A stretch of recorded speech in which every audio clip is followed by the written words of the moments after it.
ദൈവത്തിരുനാമത്തിന് മഹത്വമുണ്ടാകട്ടെ. Geo of goodness day Christian ചാനലിലേക്ക് എല്ലാവർക്കും യേശുക്രിസ്തുവിന്റെ നാമത്തിലുള്ള സ്നേഹവന്ദനത്തെ അറിയിക്കട്ടെ. ഈ വീഡിയോ നിങ്ങൾ ആദ്യമായിട്ടാണ് കാണുന്നതെങ്കിൽ ഈ ചാനൽ സബ്സ്ക്രൈബ് ചെയ്യുക, മറ്റുള്ളവരിലേക്ക് ഈ വീഡിയോ ഷെയർ ചെയ്യുക. ഇന്ന് നാം ചിന്തിക്കുവാൻ പോകുന്ന ദൈവത്തിന്റെ വചനം പത്രോസ് എഴുതിയ 1-ാമത്തെ ലേഖനം, അതിന്റെ 1-ാം അധ്യായം, അതിന്റെ 18-ാമത്തെ വാക്യമാണ്. വ്യർത്ഥവും പിതൃപാരമ്പര്യവുമായുള്ള നിങ്ങളുടെ നടപ്പിൽ നിന്ന് നിങ്ങളെ വീണ്ടെടുത്തിരിക്കുന്നത് പൊന്നെ വെള്ളി മുതലായി അഴിഞ്ഞു പോകുന്ന വസ്തുക്കളെ കൊണ്ടല്ല, ക്രിസ്തു എന്ന നിർദോഷവും നിഷ്കളങ്കവുമായ കുഞ്ഞാടിന്റെ വിലയേറിയ രക്തം കൊണ്ടത്രേ എന്ന് നിങ്ങൾ അറിയുന്നുവല്ലോ. ഇന്ന് പാരമ്പര്യത്തെ കുറിച്ച് ഊറ്റം കൊള്ളുന്ന ധാരാളം ആളുകളെ നമുക്ക് കാണുവാൻ സാധിക്കും. അവരോട് നമ്മൾ സംസാരിക്കുകയാണെങ്കിൽ നിങ്ങളുടെ വീട്ടുപേര് ചോദിച്ചു കഴിഞ്ഞാൽ അവർ പറയും ഞങ്ങൾ ഇന്ന കുടുംബാംഗമാണ്, വലിയ സമൂഹത്തിൽ വ്യാപരിച്ച് പന്തലിച്ച് പടർന്നു കിടക്കുന്ന ഒരു വലിയ കുടുംബാംഗമാണ് എന്നവർ പറയുന്നത് നമുക്ക് കാണുവാൻ സാധിക്കും.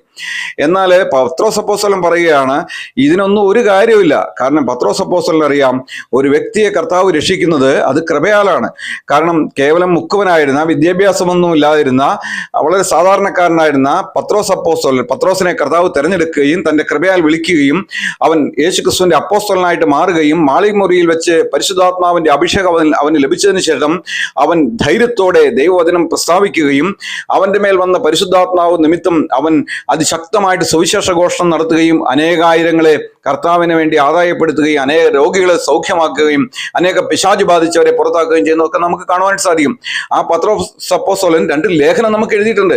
കർത്താവായ യേശുക്രിസ്തു ഒരുവനെ അഭിഷേകം ചെയ്യുമ്പോൾ അവന്റെ വിദ്യാഭ്യാസം നോക്കാറില്ല, അവന്റെ മതപരമായ കാര്യങ്ങൾ നോക്കാറില്ല, അവന്റെ സമുദായങ്ങൾ നോക്കാറില്ല, അവന്റെ കുടുംബ പാരമ്പര്യത്തെ കർത്താവ് വിലയിടാറില്ല.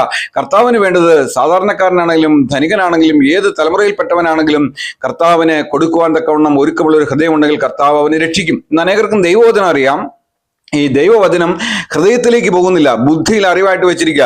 ചില ആളുകളൊക്കെ, ചില സുവിശേഷകര്, ചില മൂപ്പന്മാര്, അവരൊക്കെ ഈ വചനം എടുത്തിട്ട് ഇത് സ്വർണം ധരിക്കാൻ പാടില്ല, സ്വർണം ഉപയോഗിക്കാൻ പാടില്ല എന്ന് പറയുന്നതിന് പകരമായിട്ട് കൊടുത്തിരിക്കുന്ന വചനമാണെന്നൊക്കെ പറഞ്ഞ് ഞാൻ രക്ഷിക്കപ്പെട്ട ആദ്യ നാളുകളിൽ എന്നെ പറ്റിച്ച ചില ആളുകളൊക്കെ ഉണ്ട്. പക്ഷെ നമുക്ക് തിരുവെഴുത്ത് വ്യക്തമായിട്ട് പരിശോധിക്കുമ്പോൾ അറിയാം ഇത് സ്വർണ്ണത്തെക്കുറിച്ചൊന്നും പറയുന്നതല്ല, ഇവിടെ ആഭരണത്തെക്കുറിച്ച് പറയുന്നൊന്നുമല്ല. ഇതെന്താ പറയുന്നത്? അന്നത്തെ കാലത്ത് വെള്ളിയും പൊന്നും എനിക്കില്ല എന്ന് പത്രോസ് അപ്പോസ്തലൻ പറയുമ്പോൾ അതിന്റെ അർത്ഥം അന്ന് പണമായിട്ട് ഉപയോഗിച്ചിരുന്നത്, കറൻസി ആയിട്ട് ഉപയോഗിച്ചിരുന്നത് വെള്ളിയും പൊന്നും കൊണ്ടുള്ള നാണയങ്ങളാണ്. അതുകൊണ്ടാണ് പറയുന്നത് നിങ്ങളെ വീണ്ടെടുത്തിരിക്കുന്നത് പണം കൊടുത്തിട്ടില്ല, നിങ്ങളെ വീണ്ടെടുത്തിരിക്കുന്നത് പൊന്നുകൊണ്ടോ വെള്ളി കൊണ്ടോ അല്ല, നിങ്ങളെ വീണ്ടെടുത്തിരിക്കുന്നത് യേശുക്രിസ്തുവിന്റെ വിലയേറിയ രക്തം കൊണ്ടാണ് എന്ന് പത്രോസ് അപ്പോസ്തലൻ പറയുകയാണ്. നമുക്കറിയാം, ഇപ്പോൾ എൻ്റെ അപ്പൻ്റെ പേര് തോമസ് എന്നാണ്, എൻ്റെ അപ്പാപ്പൻ്റെ പേര്, അതായത് എൻ്റെ അപ്പൻ്റെ പേര് ഔസേപ്പ് എന്നാണ്, ആ അപ്പാപ്പൻ്റെ അപ്പൻ്റെ പേര് പൈലി എന്നാണ്. ഇതുവരെ ഞങ്ങൾക്കറിയാവുള്ളൂ. അതിനപ്പുറത്തേക്കുള്ള തലമുറയിൽപ്പെട്ട ആളുകളെ ഒന്നും ഞങ്ങൾക്കറിയില്ല. ഇന്ന് ജീവിച്ചിരിക്കുന്ന എൻ്റെ ബന്ധുക്കളോടൊക്കെ ഞാൻ അന്വേഷിച്ചപ്പോൾ അവർക്ക് അവിടം വരെ അറിയാമുള്ളൂ, അതിൽ കൂടുതൽ അവർക്കറിയില്ല. എൻ്റെ മകനോടും അവരുടെ കൊച്ചുമക്കളോടും ഞാൻ ചോദിച്ചു കഴിഞ്ഞാൽ, പറഞ്ഞു കൊടുത്തു കഴിഞ്ഞാൽ അവർക്ക് അതുവരെ അറിയാനായിട്ട് പറ്റും. ഒരുപക്ഷെ 10 തലമുറ വരെ അറിയുന്ന ആളുകളൊക്കെ ഉണ്ടാകാം, എഴുതി വെച്ചിട്ടോ അല്ലെങ്കിൽ പാരമ്പര്യമായിട്ട് വാമൊഴിയായിട്ട് വന്നതൊക്കെ അങ്ങനെ ഉണ്ടാകാം. എന്നാൽ ഇതിനൊന്നും ഒരു പ്രസക്തിയില്ലെന്നാണ് പത്രോസ് അപ്പോസ്തലൻ പറയുന്നത്. ഇനി നമുക്ക് പൗലോസിനെ എടുത്തു നോക്കാം. ഗലാത്യ ലേഖനം 1-ാം അധ്യായത്തിന്റെ 14 മുതലുള്ള വാക്യങ്ങൾ വായിക്കുമ്പോൾ അവിടെ പൗലോസിന് പാരമ്പര്യത്തെക്കുറിച്ച് പറയുവാൻ ഭയങ്കര യോഗ്യതയുള്ള ഒരു വ്യക്തിയാണ്. പൗലോസ് പറയുകയാണ്, ഞാൻ ദൈവത്തിന്റെ സഭയെ അത്യന്തം ഉപദ്രവിച്ച് മുടിക്കുകയും എൻ്റെ പിതൃപാരമ്പര്യത്തെക്കുറിച്ച് അത്യന്തം എരിവേറി എൻ്റെ സ്വജനത്തിൽ സമപ്രായക്കാരായ പലരെക്കാളും യഹൂദ മതത്തിൽ അധികം മുദ്രികയും ചെയ്തു പോന്നു. എങ്കിലും എൻ്റെ ജനനം മുതൽ എന്നെ വേർതിരിച്ച തന്റെ കൃപയാൽ വിളിച്ചിരിക്കുന്ന ദൈവം തന്റെ പുത്രനെ കുറിച്ചുള്ള സുവിശേഷം ഞാൻ ജാതികളിടയിൽ അറിയിക്കേണ്ടതിന് അവനെ എന്നിൽ വെളിപ്പെടുത്തുവാൻ പ്രസാദിച്ചപ്പോൾ ഞാൻ മാംസരക്തങ്ങളോട് ആലോചിക്കുകയോ എനിക്ക് മുമ്പേ അപ്പോസ്തലന്മാരുടെ അടുക്കൽ യെരുശലേമിലേക്ക് പോവുകയോ ചെയ്യാതെ നേരെ അറബിയിലേക്ക് പോവുകയും ദമസ്കസിലേക്ക് മടങ്ങി പോരുകയും ചെയ്തു. പത്രോസ് അപ്പോസ്തലന് യേശുക്രിസ്തുവിനെ കുറിച്ചുള്ള വിളി ഉണ്ടായപ്പോൾ, യേശുക്രിസ്തു നേരിട്ട് സന്ദർശിച്ചു കഴിഞ്ഞപ്പോൾ പത്രോസ് അപ്പോസ്തലൻ കുടുംബ പാരമ്പര്യത്തെക്കുറിച്ചൊന്നും ചിന്തിക്കാൻ പോയില്ല. പൗലോസ് അപ്പോസ്തലൻ തന്റെ യഹൂദ മത പാരമ്പര്യത്തിൽ എരിവുള്ള ഒരു മനുഷ്യനായിരുന്നു അദ്ദേഹം. എന്നാൽ യേശുക്രിസ്തുവിലുള്ള വിളി വന്നു കഴിഞ്ഞപ്പോൾ പിന്നെ അവൻ തിരിഞ്ഞു നോക്കുവാനായിട്ട് പോയില്ല. അവൻ യേശുക്രിസ്തുവിന് വേണ്ടി മരിക്കുവാൻ, യേശുക്രിസ്തുവിനെ സാക്ഷിക്കുവാൻ, യേശുക്രിസ്തുവിനെ ഉയർത്തുവാൻ, യേശുക്രിസ്തുവിനെ സുവിശേഷിക്കുവാൻ അവൻ വളരെ എരിവുള്ളവനായിരുന്നു എന്ന് നമുക്ക് കാണുവാൻ സാധിക്കും. എന്നെ കേൾക്കുന്ന പ്രിയ സഹോദരി, ഇന്ന് ഞാനൊരു വ്യക്തിയോട് സുവിശേഷം അറിയിച്ചുകൊണ്ടിരുന്നപ്പോൾ ആ വ്യക്തി പറഞ്ഞ കാര്യം, അദ്ദേഹത്തിന്റെ കുടുംബത്തിലെ ചില ആളുകൾ വിദേശത്തെല്ലാം പോയി, അവിടെ പോയി ചില കൂട്ടായ്മകളിലെല്ലാം പോയി പങ്കെടുത്തു, അവര് സ്നാനപ്പെട്ടു. എന്നാൽ ഇപ്പൊ അവര് വിഗ്രഹത്തെ ആരാധിക്കുന്ന തങ്ങളുടെ പാരമ്പര്യത്തിൽ തന്നെയാണ് തുറന്നു പോയിക്കൊണ്ടിരിക്കുന്നത്.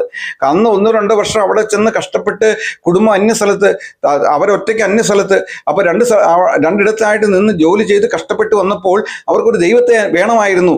അങ്ങനെ അന്വേഷിച്ചപ്പോൾ അവിടെ കൂടിവരവുകൾ ഉണ്ടായിരുന്നു, സഭാ കൂടിവരവുകൾ, സത്യത്തിലും ആത്മാവിലും ദൈവത്തെ ആരാധിക്കുന്ന സഭാരാധനകൾ ഉണ്ടായിരുന്നു. അവിടെ ചെന്നു യേശുക്രിസ്തുവിനെ കുറിച്ചുള്ള സുവിശേഷം കേട്ടു, അത് സത്യമാണെന്ന് പരിശുദ്ധാത്മാവ് ബോധ്യപ്പെടുത്തി കൊടുത്തു. ഉടനെ തന്നെ അവർ സ്നാനപ്പെട്ടു. അങ്ങനെ അവർ ഭയങ്കര സന്തോഷത്തോടു കൂടി ജീവിച്ചു. എന്നാൽ അവര് തങ്ങളുടെ ജോലിയെല്ലാം അവസാനിപ്പിച്ച് പണവും സമ്പാദ്യങ്ങളും ഒക്കെ ആയി അവർ വീട്ടിലേക്ക് വന്നു. നല്ല വീടെല്ലാം പണിതു.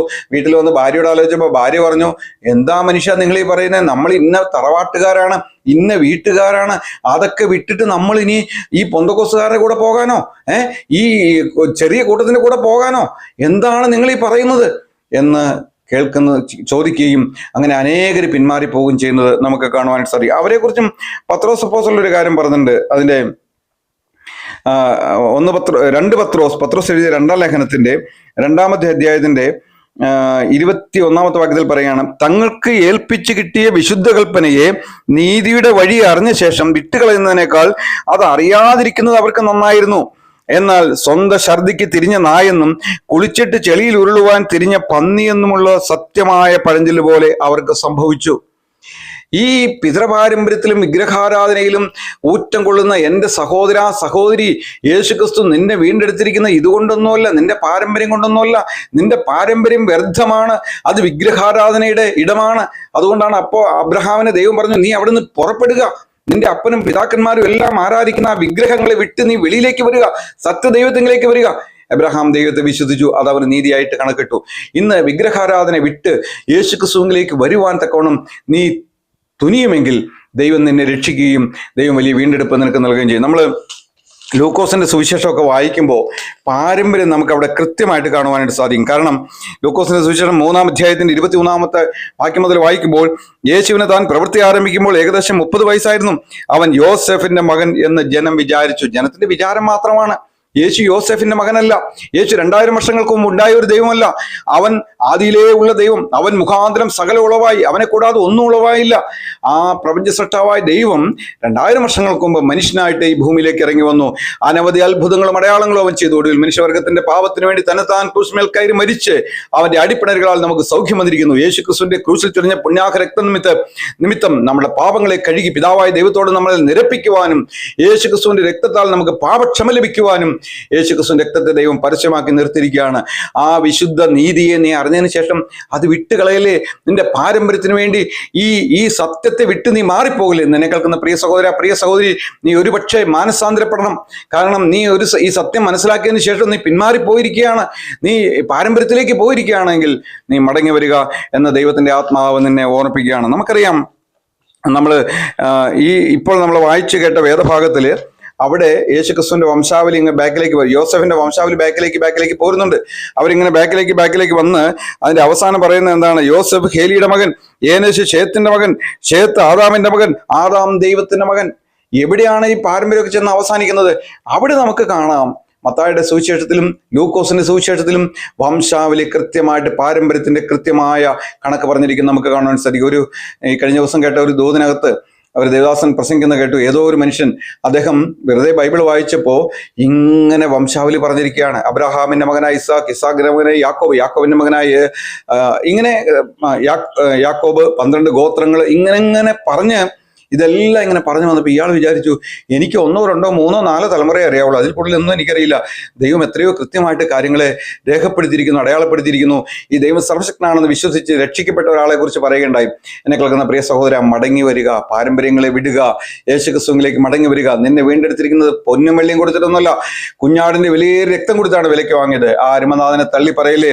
ആ അരുമനാഥനെ ഉയർത്തുവാൻ പരിശുദ്ധാത്മാവ് എല്ലാ നിലയിലും നിന്ന് സഹായിക്കട്ടെ. കർത്താവിന്റെ വലിയ നാമം ഇന്നും എന്നേക്കും വാഴ്ത്തപ്പെടുമാറാകട്ടെ. നമുക്ക് പ്രാർത്ഥിക്കാം. ഞങ്ങളുടെ സ്വർഗീയ നല്ല പിതാവായ ദൈവമേ, ഈ അനുഗ്രഹീതമായ നല്ല ദിവസനായിട്ട് നിങ്ങൾ അങ്ങ് സ്തുതിക്കുന്നു കർത്താവ്. വചനം കേട്ട മക്കളൊക്കെ നീ അനുഗ്രഹിക്കണമേ കർത്താവെ. അവരെ ദൈവകൃപയിലേക്ക് മടക്കി കൊണ്ടുവരണമേ കർത്താവെ. ആരെങ്കിലും പിന്മാറിപ്പോയിട്ടുണ്ടെങ്കിൽ കർത്താവെ, നിന്റെ പരിശുദ്ധാത്മാവ് പിന്നാലെ ചെന്ന് കർത്താവെ നീ അവരെ യഥാസ്ഥാനപ്പെടുത്തണമെന്ന് പ്രാർത്ഥിക്കുന്നു കർത്താവെ. ഒരു സമയത്ത് ഈ പത്രോസും ഞാൻ മീൻ പിടിക്കാൻ പോകുന്നു എന്ന് പറഞ്ഞ് പിന്മാറിപ്പോയവനാണല്ലോ കർത്താവെ. എന്നാൽ ദൈവമേ, അങ്ങ് അവിടെ ചെന്ന് അവന് തീക്കനലും കർത്താവെ അപ്പവും എല്ലാം വെച്ചുകൊണ്ട് അവനെ വിളിച്ച ദൈവമാണല്ലോ കർത്താവെ. പിന്മാറ്റക്കാരെ തിരിച്ചു കൊണ്ടുവരണമെന്ന് അടിയങ്ങൾ അവിടത്തോട് പ്രാർത്ഥിക്കുന്നു. വചനം കേട്ട മക്കളെ അനുഗ്രഹിക്കണം. ഈ ചാനൽ സബ്സ്ക്രൈബ് ചെയ്തിരിക്കുന്ന ഓരോരുത്തർക്ക് വേണ്ടി വിശേഷ പ്രാർത്ഥിക്കുന്നു കർത്താവെ. യേശുക്രിസ്തുവിന്റെ നാമത്തിൽ അവരെ അനുഗ്രഹിക്കുന്നു കർത്താവെ. ദൈവനാമം എല്ലാ നിലയിലും മഹത്വപ്പെടട്ടെ. അവിടുന്ന് വചനത്തെ തന്നതിനായിട്ട് സ്തോത്രം മഹത്വം എടുത്താട്ടെ. എല്ലാ അടിയങ്ങൾക്ക് വേണ്ടി ജീവമെത്ര രക്ഷിതാവും കർത്താവുമായ യേശുക്രിസ്തുവിന്റെ പരിശുദ്ധമായ നാമത്തിൽ തന്നെ ആമേൻ, ആമേൻ.